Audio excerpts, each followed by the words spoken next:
रोहिताई का नाम पूरे मोहल्ले में इज्जत और सख्ती का दूसरा नाम था। उनके चेहरे पर स्थायी कठोरता थी, जैसे जिंदगी ने मुस्कुराना उनसे छीन लिया हो। पति के गुजर जाने के बाद उन्होंने घर को नियमों की बेड़ियों में बांध दिया था। उनका मानना था कि घर तभी चलता है जब बहू हर बोझ अपने कंधों पर उठाए। इसी सोच के साथ गौरी उस घर में आई थी, नए सपनों, नई उम्मीदों और एक नर्म दिल के साथ। शुभम से उसकी शादी हुई तो उसे लगा था कि वह एक साधारण सा, प्रेम से भरा परिवार पाएगी, लेकिन शादी के पहले ही दिन से उसे समझ आ गया कि इस घर में हर काम सिर्फ बहू का एक अघोषित नियम है, जिसे तोड़ना अपराध से कम नहीं। सुबह की पहली किरण के साथ गौरी की आंख खुलती। किचन में चूल्हा जलाने से पहले उसे आंगन धोना होता, तुलसी को पानी देना होता, फिर चाय बनाकर रोहिताई के कमरे में ले जानी होती। शुभम अक्सर देर तक सोया रहता, और अगर किसी दिन वह उठ भी जाए तो माँ की एक नज़र काफ़ी होती, वह फिर करवट बदल लेता। गौरी चुपचाप सब सहती, क्योंकि उसे सिखाया गया था कि नया घर धैर्य से जीता जाता है। पर रोहिताई के ताने, उनकी तीखी आवाज़ और हर बात में कमी निकालने की आदत गौरी के मन में धीरे धीरे आग सुलगाने लगी थी, एक ऐसी आग जो दिखती नहीं थी पर जलाती बहुत थी। रोहिताई का कहना था कि घर की बहू का काम घर संभालना होता है, सपने देखना नहीं। जब गौरी ने एक दिन हिम्मत कर कहा कि वह सिलाई जानती है और घर बैठे थोड़ा काम करना चाहती है, तो रोहिताई हंस पड़ी। उनकी हंसी में तिरस्कार था। उन्होंने कहा कि बहू का दिमाग चूल्हे से आगे नहीं जाना चाहिए। शुभम ने उस दिन कुछ नहीं कहा। उसकी खामोशी ने गौरी को ज्यादा चुभा। उसे लगा था कि पति कम से कम उसकी बात सुनेगा, पर यहाँ तो हर मोर्चे पर वह अकेली थी। दिन बीतते गए और काम बढ़ता गया। सास के रिश्तेदार आते तो सेवा की पूरी जिम्मेदारी गौरी पर डाल दी जाती। किसी को बुखार हो जाए तो दवा लाने से लेकर रात भर जागने तक सब बहू का काम। रोहिताई हर बात में यही दोहराती कि उन्होंने भी बहू बनकर सब किया था, इसलिए गौरी को शिकायत का हक नहीं। पर वे ये भूल जाती कि हर दौर एक जैसा नहीं होता और हर दिल पत्थर का नहीं बना होता। गौरी का दिल तो बहुत नर्म था, जो हर चोट को चुपचाप सह लेता था। एक दिन घर में पूजा रखी गई। गौरी ने सुबह से रात तक काम किया, भोग बनाना, घर सजाना, मेहमानों की खातिरदारी। जब सब खत्म हुआ और वह थक कर बैठी, तभी रोहिताई ने ताना मार दिया कि बहू होने का मतलब आराम नहीं होता। उस वक्त गौरी की आंखों में आंसू आ गए, पर उसने उन्हें पोंछ लिया। उसी रात शुभम ने पहली बार उससे पूछा कि क्या वह ठीक है। गौरी ने मुस्कुराकर कहा, हाँ। वह नहीं चाहती थी कि घर में कोई नई आग लगे, लेकिन उसके भीतर की आग अब और तेज हो रही थी। गौरी की माँ कभी कभी फोन करती तो वह सब ठीक होने का नाटक करती। उसे डर था कि अगर सच्चाई बताई तो माँ का दिल टूट जाएगा। पर एक दिन रोहिताई ने उसकी माँ के सामने ही उसे डांट दिया। उस पल गौरी का आत्मसम्मान जैसे चूर चूर हो गया। उसने पहली बार महसूस किया कि यह सिर्फ काम का बोझ नहीं, बल्कि उसकी पहचान को कुचलने की कोशिश है। उसी रात वह देर तक जागती रही। उसकी आंखों में नींद नहीं। सवाल थे, क्या बहू होना इतना बड़ा अपराध है कि इंसान होना भूल जाए। अगले दिन से गौरी ने खुद को बदलने की ठानी। उसने तय किया कि वह चुप रहकर नहीं जिएगी, बल्कि समझदारी से रास्ता निकालेगी। उसने काम तो वही किए, लेकिन अपने आत्मविश्वास को मरने नहीं दिया। वह शुभम से खुलकर बात करना चाहती थी, पर उसे सही वक्त का इंतजार था। उसी बीच रोहिताई ने एक नया नियम बना दिया, अब गौरी को घर के बाहर किसी से बात करने की भी इजाजत नहीं थी। ये सुनकर गौरी के भीतर की आग भड़क उठी। ये चुनौती अब सिर्फ सहने की नहीं, बदलने की थी। एक शाम जब शुभम घर लौटा तो गौरी ने उसे रोक लिया। उसकी आवाज़ कांप रही थी, पर आंखों में दृढ़ता थी। उसने कहा कि वह इस तरह नहीं जी सकती। शुभम पहली बार असमंजस में पड़ा। माँ और पत्नी के बीच खड़ा वह खुद को कमजोर महसूस कर रहा था। रोहिताई ने दूर से यह बातचीत सुन ली। उनके भीतर भी एक नई आग जल उठी, कंट्रोल खोने की आग। उन्होंने तुरंत घर में तूफान खड़ा कर दिया। बहू पर आरोप लगाए कि वह घर तोड़ना चाहती है। उस रात घर का माहौल भारी था। गौरी अपने कमरे में बैठी रो रही थी, पर उसके आंसू अब कमजोरी नहीं, ताक बन रहे थे। उसने तय कर लिया था कि वह अपनी पहचान के लिए लड़ेगी। ये लड़ाई आसान नहीं थी, क्योंकि सामने रोहिताई जैसी मजबूत और जिद्दी सास थी। लेकिन हर आग बुझाने के लिए पानी ही जरूरी नहीं होता, कभी कभी सच की आंधी ही काफी होती है। यही खत्म नहीं होता, यही से असली कहानी शुरू होती है, जहां हर काम सिर्फ बहू का नहीं रहेगा, बल्कि हर रिश्ते की परीक्षा होगी और हर दिल अपने अपने सच से टकराएगा। रात के सन्नाटे में गौरी के कमरे की खिड़की से आती ठंडी हवा भी उसके मन की आग को ठंडा नहीं कर पा रही थी। जो सवाल उसके भीतर उठे थे, वे अब और गहरे हो चुके थे। उसे साफ समझ आ गया था कि अगर वह अब भी चुप रही तो एक दिन वह खुद को पूरी तरह खो देगी। पर यह लड़ाई सिर्फ उसकी नहीं थी, यह उस हर बहू की कहानी थी जिसे फर्ज के नाम पर दबा दिया जाता है। सुबह होते ही रूही ताई की आवाज़ पूरे घर में गूंज उठी। उनके स्वर में वही पुरानी सख्ती थी, लेकिन आज उसमें कुछ नया था, डर। उन्हें लगने लगा था कि गौरी अब पहले जैसी नहीं रही। वह काम करती थी, पर उसकी आंखों में झुकी हुई बेबसी नहीं थी। यही बदलाव रूही ताई को सबसे ज्यादा चुभ रहा था। उन्होंने जानबूझकर काम बढ़ा दिए, कभी अनाज साफ करने को कहा, कभी पुराने बर्तन चमकाने को। गौरी ने सब किया, लेकिन इस बार उसने ताने नहीं सुने। वह चुप रही, पर कमजोर नहीं। शुभम ये सब देख रहा था। वह पहली बार महसूस कर रहा था कि उसकी खामोशी ही इस घर की सबसे बड़ी समस्या है।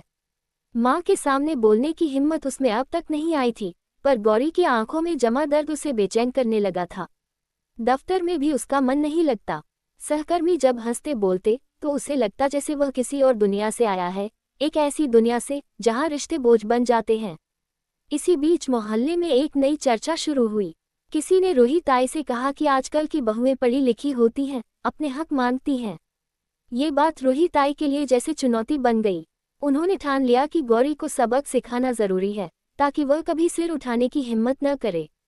उन्होंने शुभम से कहा कि वह गौरी को मायके भेज दे कुछ दिनों के लिए, ताकि उसे अपनी औकात याद आ जाए। शुभम ने पहली बार विरोध किया। उसने कहा कि बिना वजह मायके भेजना ठीक नहीं। ये सुनकर रूही ताई भड़क उठी। माँ बेटे के बीच तीखी बहस हुई, जो इस घर में पहले कभी नहीं हुई थी। गौरी दूसरे कमरे में खड़ी सब सुन रही थी। उसके दिल में अजीब सा डर और उम्मीद एक साथ पैदा हुए। डर इस बात का कि कहीं ये सब उसके खिलाफ न चला जाए, और उम्मीद इस बात की कि शायद शुभम अब बदल रहा है। उस रात शुभम ने गौरी से खुलकर बात की। उसने माना कि उससे गलती हुई है, कि वह माँ के सामने हमेशा चुप रहा। गौरी ने पहली बार अपना दिल खोल दिया। उसने बताया कि कैसे हर दिन वह खुद को छोटा महसूस करती है, कैसे उसे लगता है कि इस घर में उसकी कोई पहचान नहीं। शुभम की आंखों में पश्चाताप था। उसने वादा किया कि अब वह उसका साथ देगा, पर रूही ताई इतनी आसानी से हार मानने वाली नहीं थी। उन्होंने अगली चाल चली। रिश्तेदारों को बुलाया गया और गौरी की छोटी छोटी बातों को बड़ा चढ़ाकर पेश किया गया। किसी ने कहा, आजकल की बहुएं घर तोड़ देती हैं। ये सब सुनकर गौरी का दिल कांप गया, पर उसने खुद को संभाला। उसने तय किया कि वह रोएगी नहीं, बल्कि सच के साथ खड़ी रहेगी। एक दिन अचानक गौरी की तबीयत बिगड़ गई। बुखार तेज था, बदन टूट रहा था। फिर भी रूही ताई ने उसे आराम करने नहीं दिया। उसी दिन शुभम ऑफिस से जल्दी लौट आया। उसने गौरी को कांपते हुए काम करते देखा तो उसका सब्र टूट गया। उसने माँ से साफ कह दिया कि गौरी बीमार है और उसे आराम चाहिए। घर में सन्नाटा छा गया। रूही ताई की आंखों में गुस्सा और हैरानी दोनों थे। किसी ने पहली बार उनके फैसले को चुनौती दी थी। उस रात रूही ताई अकेली बैठी रहीं। अतीत की परछाइयां उनके सामने आने लगीं। वे भी कभी बहू थीं। उन्होंने भी बहुत कुछ सहा था, पर तब किसी ने उनका साथ नहीं दिया। उन्होंने उसी दर्द को नियम बना लिया था। अब वही नियम उनके अपने बेटे को उनसे दूर कर रहे थे। यह एहसास उनके लिए नया और डरावना था। गौरी धीरे धीरे ठीक होने लगी, लेकिन अब वह अंदर से पहले से ज्यादा मजबूत थी। उसने तय किया कि वह घर को तोड़ना नहीं चाहती, पर खुद को मिटने भी नहीं देगी। उसने रूही ताई से शांति से बात करने की कोशिश की। उसने कहा कि वह उनका सम्मान करती है, पर अपमान में जीना नहीं चाहती। रूही ताई ने कोई जवाब नहीं दिया, पर उनकी चुप्पी में हलचल थी। अंत तक घर की दीवारों में दरारें साफ दिखने लगी थीं। रिश्तों का सच बाहर आने लगा था। हर काम सिर्फ बहू का हो, यह सोच अब चुनौती के घेरे में थी। आगे क्या रूही ताई बदलेंगी या और सख्त होंगी? क्या शुभम सच में मजबूती से गौरी का साथ देगा, या फिर दबाव में टूट जाएगा? ये सब तय होगा जहां आग और भड़केगी, लेकिन उसी आग से रोशनी भी निकलेगी। घर में अब वैसी खामोशी नहीं थी जैसी पहले हुआ करती थी। ये खामोशी बोझिल नहीं, बल्कि तूफान से पहले की शांति जैसी थी। हर रिश्ता जैसे सवालों के कटघरे में खड़ा था। रूही ताई, जो कभी अपने फैसलों को पत्थर की लकीर मानती थी, अब भीतर ही भीतर टूट रही थी। उन्हें लगने लगा था कि जिस शक्ति को उन्होंने संस्कार समझा, वही आज उनके अपने घर को जला रही है। गौरी अब पहले जैसी नहीं रही थी। वह काम करती थी, पर डर के साथ नहीं। उसकी चाल में आत्मसम्मान था, उसकी आंखों में झुकी हुई विनती नहीं, बल्कि साफ सच्चाई थी। शुभम भी बदल चुका था। माँ के सामने खड़ा होना उसके लिए आसान नहीं था, पर पत्नी को रोज टूटते देखना उससे भी ज्यादा मुश्किल था। उसने तय कर लिया था कि अगर आज नहीं बोला तो हमेशा के लिए खुद की नजरों में गिर जाएगा। एक दिन घर में बड़ा मोड़ आया। रोहिताई के मायके से उनके भाई आए। बातों बातों में उन्होंने घर का माहौल महसूस कर लिया। उन्होंने रोहिताई से अलग बैठकर कहा कि जमाना बदल गया है, बहू को नौकर समझकर घर नहीं चलता। ये बात किसी बाहरी ने कही थी, इसलिए रोहिताई के दिल में उतर गई। पहली बार उन्हें लगा कि शायद गलती सिर्फ गौरी की नहीं, कहीं न कहीं उनकी भी है। उसी शाम घर में खुलकर बात हुई। कोई चिल्लाहट नहीं, कोई ताना नहीं। शुभम ने साफ शब्दों में कहा कि वह माँ और पत्नी दोनों को खोना नहीं चाहता, लेकिन अगर किसी को चुनना पड़ा तो वह अन्याय के खिलाफ खड़ा होगा। ये सुनकर रोहिताई की आंखों में आंसू आ गए। वह आंसू गुस्से के नहीं, हार के थे। उन्होंने महसूस किया कि उनका बेटा उनसे दूर नहीं हो रहा, बल्कि सही और गलत को पहचान रहा है। गौरी ने भी उस दिन बहुत बड़ा दिल दिखाया। उसने रोहिताई को याद दिलाया कि वह इस घर में बहू बनकर आई है, दुश्मन बनकर नहीं। उसने कहा कि वह उनके अनुभवों का सम्मान करती है, पर अपने सपनों का गला घोंटकर नहीं जी सकती। उसकी आवाज में न शिकायत थी, न बदला, बस सच था। वही सच जिससे रोहिताई सालों से भागती रही थी। रोहिताई देर तक चुप रही। फिर उन्होंने पहली बार वह बात कही जो कभी किसी से नहीं कही थी। उन्होंने बताया कि कैसे उनकी सास ने उन्हें हर दिन नीचा दिखाया, कैसे उन्होंने कभी अपने लिए आवाज नहीं उठाई। उन्होंने माना कि उसी दबे हुए दर्द को उन्होंने नियम बना लिया।